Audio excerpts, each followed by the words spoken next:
ನೋಡಿ, ನಮ್ಮಲ್ಲಿ ಅಕ್ರಮವಾಗಿ ಯಾರ್ಯಾರು ಜಾಗಗಳನ್ನು ಒತ್ತುವರಿ ಮಾಡಿಕೊಂಡಿದ್ದಾರೆ ಅಂಥವರನ್ನ ತೆರವು ಮಾಡೋ ಕೆಲಸ ಮಾಡ್ತಾ ಇದ್ರೆ, ನಮ್ಮ ಪಕ್ಕದ ರಾಜ್ಯದ ಸಿಎಂ ಪಿಣರಾಯಿ ವಿಜಯನ್ ಅವ್ರು ಕಿಡಿಕಾರ್ತಾ ಇದ್ದಾರೆ.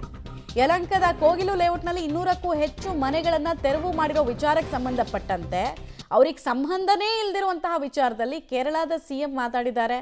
ಇಲ್ಲಿ ಕರ್ನಾಟಕದಲ್ಲೂ ಬುಲ್ಡೋಸರ್ ನ್ಯಾಯವನ್ನು ಅನುಸರಿಸಲಾಗ್ತಿದೆ ಅಂತ ಕಾಂಗ್ರೆಸ್ ಸರ್ಕಾರವನ್ನು ಗುರಿಯಾಗಿಸ್ಕೊಂಡು ವಾಗ್ದಾಳಿಯನ್ನು ನಡೆಸಿದ್ದಾರೆ. ಏನಕ್ಕೆ ಅಂತ ನಿಮ್ಗೆ ಅನಿಸ್ಬೋದು, ಇವ್ರಿಗೇನು ಸಂಬಂಧನೇ ಇಲ್ಲ, ಇವ್ರು ಯಾಕೆ ಬಾಯಿ ಬಿಟ್ಟರು ಅಂದರೆ, ಒಂದು ಅಲ್ಪಸಂಖ್ಯಾತರು ಓಟು, ಎರಡನೇದು ಕಾಂಗ್ರೆಸ್ಸು.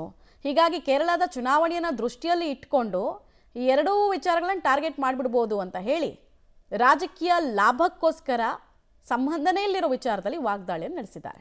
ಕೋಗಿಲು ಲೇಔಟ್ನಲ್ಲಿ ಆ ಜಾಗಕ್ಕೆ ಯಾವುದೇ ದಾಖಲೆಗಳಿಲ್ಲದೆ ಜಾಗ ಖರೀದಿ ಮಾಡಿದೆ, ಫ್ರೀ ಜಾಗ ಇದೆ ಅಂತ ಹೇಳಿ ದೊಡ್ಡ ಸಂಖ್ಯೆಯಲ್ಲಿ ನಿವಾಸಿಗಳು ಬಂದು ಆ ಜಾಗವನ್ನು ಅಕ್ರಮವಾಗಿ ಒತ್ತುವರಿ ಮಾಡ್ಕೊಂಡು ನಿವೇಶನಗಳನ್ನು ಕಟ್ಟಿದ್ರು. ಸೊ ಕಂದಾಯ ಅಧಿಕಾರಿಗಳು ಎಚ್ಚೆತ್ತುಕೊಂಡು ಅಂಥ ಮನೆಯಲ್ಲಿದ್ದವ್ರನ್ನ ತೆರವುಗೊಳಿಸೋ ಪ್ರಯತ್ನ ಮಾಡಿದ್ರು. ಈಗ ಈ ವಿಚಾರ ಕೇರಳ ಸರ್ಕಾರದ ಕಣ್ಣನ್ನು ಕೆಂಪಗಾಗಿಸಿದೆ. ಅವ್ರ ರಾಜ್ಯದಲ್ಲೇ 108 ಸಮಸ್ಯೆಗಳಿದ್ದಾವೆ. ಹಿಂದೂಗಳ ಮೇಲೆ ಆಗ್ತಾ ಇರುವ ದಾಳಿ, BJP ಕಾರ್ಯಕರ್ತರನ್ನ ಕೊಲ್ಲೋ ರೀತಿ, RSS ಕಾರ್ಯಕರ್ತರನ್ನ ಹೊಡೆಯೋ ರೀತಿ, 108 ಸಮಸ್ಯೆ, ಕ್ಯಾನ್ಸರ್ ರೀತಿ ಸಮಸ್ಯೆಯಿಂದ ಬಳಲ್ತಾ ಇದ್ದಾರೆ ಅವರು.